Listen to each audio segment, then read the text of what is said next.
I'm at the Mount Kepitard National Park at the Bark Hut Campground. This has got to be an absolute must-do if you are heading north or south on the east coast on the inland route through Dubbo, etc. This is a great campground. This is probably my favourite campground of the trip. There's a few reasons for it. It's about 30 to 40 k's outside of Narrabri. It's a nice twisty winding road to get up here, partially dirt, partially bitumen. Once you get about halfway, you can't bring caravans past there because the track narrows a lot and it's quite windy. So you're going to struggle a fair bit with a caravan. With a camper trailer like what I've got, no problem. In fact, where I am at this campground, this is the Bark Hut Campground. There are facilities here for camper trailers and tents. And the setup is just sensational. And because it's so far from Narrabri, it's like a little bit off the beaten track, if you like. But if you're doing a multi-day move from north to south along that route that I'm talking about, this is worth a stop. It's like I say, it's about half an hour out of your way, but it's a really good place. The facilities here are sensational. Oh, you may have noticed in the video I did earlier about paying to camp. This is one of the ones that I've got to pay to camp at. And I've paid for a few on my trip. Some of them have just been shite.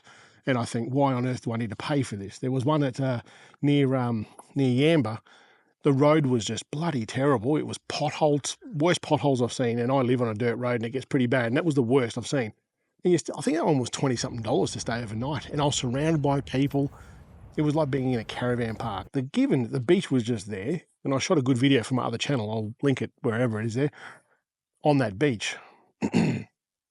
But this was $16.40, I think, for two people. It has flush toilets, steaming hot showers.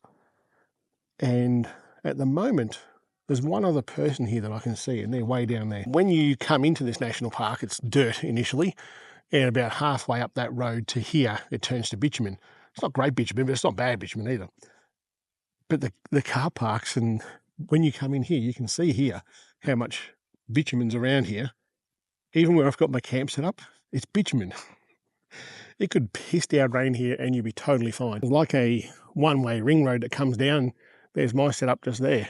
There's enough room in each of these spots to have your camper trailer and your vehicle right next to each other. And you've got this whole other spot there with a barbecue, or well, a fire pit at least. You can cook on it for sure, and a table and chairs. It's all a little fenced off. It's really good. I'm quite impressed. This is the best national park campsite that I've been to. So there's 3 campsites along this side here. Further down there's another vehicle site. And the rest of them, I'm pretty sure the rest of them at least are tent sites. When you book the site, you've got to pick a number. So this one here is the one I've got. And I guess if you turned up, they send you a confirmation email. And if someone was in your spot, it'd be pretty simple to get rid of them, as in I've paid for this and you haven't sort of situation. Now I'm with Telstra. There's a little bit of phone reception here. Where I am at the campground, there's one bar. If I get the the booster on in the car, I get 2 bars, sometimes 3. But if you go up the top of the hill here, you've got full service on Telstra. On the others, I'm not sure. Where I live at home is Telstra only, so I don't have anything else. I couldn't tell you what the other ones do here. When I got here today and I got set up, I didn't realise there were showers here, and I started getting the shower ready and on the vehicle because I needed to have a shower today.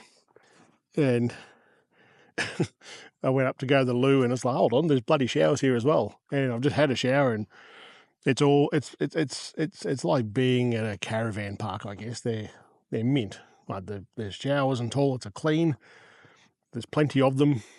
It's really good. When I got here though, there was at the camp up here. Up at the end there was, so not this one here, but the far one.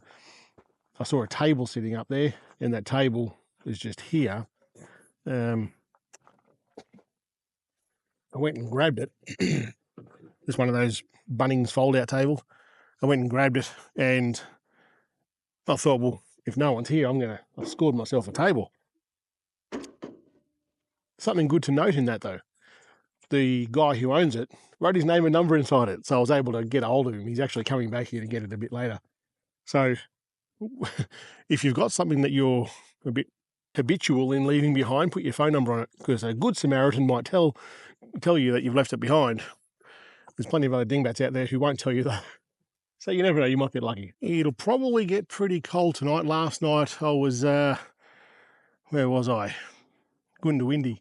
And it was 0 when I woke up this morning. It was bloody fresh. But I'll get a fire going now, and that'll do me for the day. Just chill out until tomorrow. See you then.